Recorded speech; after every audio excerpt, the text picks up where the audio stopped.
No vibration. There's no other site in Canada that I'm aware of that has all of these attributes. Can I just back up for a second? So the investment is for us to develop this land to make sellers to build a winery?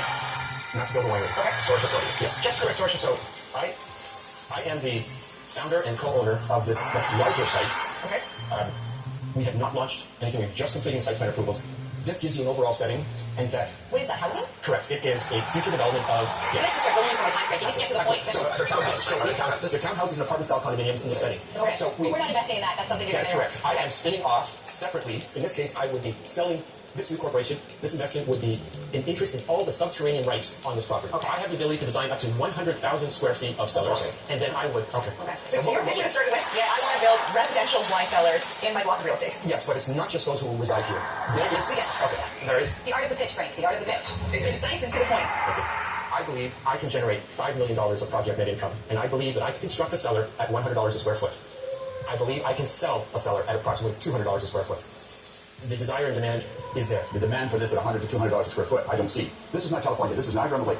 Frank, do you have any people interested? Have you pre-sold it? So it is a startup venture. I just completed the site plan approvals. I have warehousing interest. So there's a secret. Do you have anybody interested, ready to put $200 a square foot to buy? I have interest from wineries for warehousing. That's a different matter. The answer is no. I have not gone out into the marketplace for investment. I got that. Frank, the yes or no works a lot quicker here, so it's okay. What year is the development complete? In 3 years. Okay, so 2019. And do you own it? I am a co-owner. You're a co-owner? What's a co-owner? What kind of percentage do you have? I own 1%. 1% of the total master plan. Of course, I wish I owned more. There's no question. Oh, boy. Frank, I don't believe there is the demand here, and more importantly, based on the way your pitch has gone, I don't believe in your ability to sell these units because it took us 15 minutes to figure out what you were selling. I'm out. I guess the big concern I have, Frank, is I know that there's a lot of locality part-time, and there's a lot of restrictions on building or restrictions on moving, dirt, water, there's a whole bunch of restrictions. You can't do anything on 60% of one of my 100-acre land plots. Now, the escarpment would have some things, and to me, they would do some blasting as well. It is done. I have done everything absolutely blasted. No, we would not be blasting. We extract the rock by wire saw. So That's not being asked about. No way this happened. I have one of the premium contractors. Everything you're saying, every person is questioning. Yes, I'm stating to you that I'm extracting limestone today at a cost of $100 a square foot. These sellers at 16. Frank, stick to your day job. I'm out. I'm stating to you that if a winemaker wants the... We've heard the pitch. Yes. If we do this, if we do that, I don't imagine that with all that size of that property, and I do a lot of developments, that's a 20-year, 25-year project. I'm not going to be around in 25 to reap the benefits by any stretch of imagination. And for that reason, I'm out.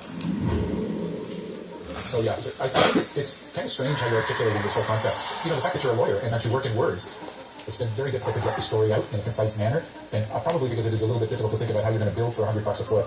And then again, the demand side of it, I don't know if that's been proven out well enough. So based on all of that, I'm going to be out. As you see, the dragons are dubious. I'm proposing, in order to reduce your risk and investment, that we don't construct this 130,000 square feet. I'm absolutely... There's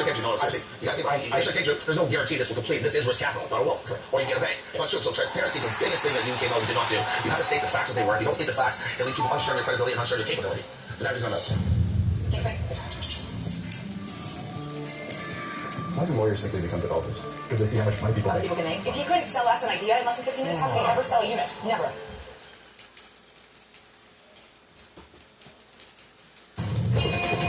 First in the den, cottage friends are hoping to bowl over the dragons. Oh, here we go.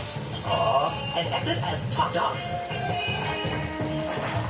Hello, Dragons. My name is Bill Harris. I'm from Oshawa, Ontario. Now, from Montreal, Quebec. This year is our pet bowl.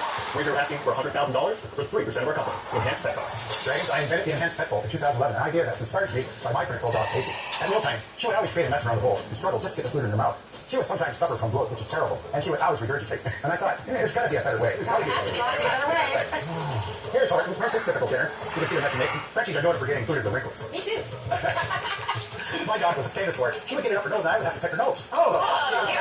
So that's when Bill came up with the Enhanced Pet Bowl. It incorporates a slope ridge in the back end of the bowl that essentially acts like the shape that's missing in the pet's face. The results are less mess, less gas, better digestion, and an overall healthier, happier pet and owner at mealtime.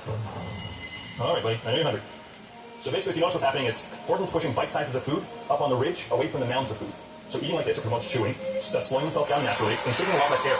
So there's huge reduction in gas. Also, the threat of bloat is practically being eliminated when eating out of this bowl. So the Enhanced Pet Bowl truly is a game changer for all pets when it comes to mealtime. Bill's going to hand out a bowl to each of the dragons, so y'all take a look at it. As a former auto worker, Bill has applied his manufacturing knowledge to create the first prototypes of the Enhanced Pet Bowl. His products only retail online and cost between $20 and $30, depending on the size and finish. Manish, what's your background? So I worked in sales pretty much my whole life. Right. Then I met Bill in 2013. And he said, I created this thing 2 years ago. I don't know anyone to help me make it into a business. And I knew it was a fantastic design. I said, Bill, go back to your house, Don't ever show that to anyone ever again. We're going to sign an agreement, 50-50. So I went in full time. When I did that, our sales went up 300%. So let's talk about that. You're putting a valuation on this company of $3.3 million. How much? $3.3 million. That's a lot of money. Yeah. Help us understand where that number came from. So this year, we're on track to make $900,000 revenue. Next year, we're going to hit $2.7 million in revenue just based on what we're doing now. But Vinesh, that extrapolation you just did for us, the revenues is like not even like this, it's like this. Yeah. But based on The way our model works is this. We put $1 into marketing, we take $1.25 out. So the more money that we spend on marketing, 3 to 1. If you put a bucket, you should get $3 out, not $1.25. yeah, so there's just, digital. actually, perhaps it is like that. So how much have you paid for marketing so far? Last year we put in about a little under 300,000, we got back a little over 500,000. That's a very good percentage. We can sell 100 million of these folds in a very short amount of time. So what's the cost of the product? Cost of the product is only $6. Then we factor into that the cost of marketing and everything else. So at the end, we're left with about 20 to 25% after we finish paying off everything, 25% to reinvest. Yeah, but that also means that you don't have enough margin to go retail in this, and that's why you're going online as much as you want. When you feed a Frenchie or any dog that's fried with Shark face, they just can't get that food out of the floor. It's just impossible. Just like us eating Cheerios from spoon. I walk around in Cloud9 all day going, I created something that's making that dog's life better. You know, guys, the sob story, I gotta be honest with you, I mean, he's as bored as I am right now. So I'm gonna be out just because look, I'm 49 years old, I don't have enough time to educate the whole world about this thing. So it's just not enough time in my life left. But Dragons, we're saving you. I'm out. This isn't difficult to understand, but in terms of a business partner, in terms of really understanding how to build this business, I'm not seeing that. And the problem is that you are really good at sales, and you've been dancing up there pretty well, and you're really good at invention, but I don't understand the business enough. Like, I don't hear you telling me how to build. So for that reason alone, I'm out. I think you come up with something. Where I have a problem is $100,000 for 3%. Yeah, that gives me a heartache, and I get gas. Thinking about that. Okay, no, we'll take up the offer actually. So we'll go up to 7% for $100,000. Tell you the truth, where sales are expanding faster than we get the whole thing.